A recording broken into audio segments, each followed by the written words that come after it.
જય સિયારામ મિત્રો, સ્વાગત છે એક નવા વિડીયોમાં. તો મિત્રો, આજે તમને ખોડિયાર માતાજીના દર્શન કરાવીશ, તો વિડીયોમાં બન્યા રહેજો. તો આપણે પહોંચી ગયા છીએ ખોડિયાર માતાજીના મંદિરે.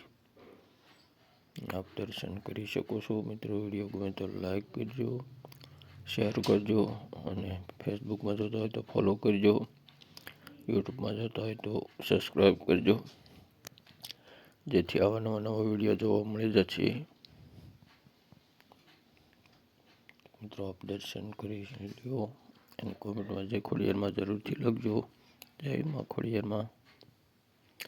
તો આવા નવા વિડીયો જોવા મળે છે મિત્રો. વિડીયોમાં બન્યા રહીજો. આગળ તમને તળાવ પણ બતાવીશ. જોઈ શકો છો આપ, દરિયા જેવું કર્યું છે. તો મિત્રો, લાઈક જરૂરથી કરજો. મળીશું નવા વિડીયોમાં. જય શ્રી રામ.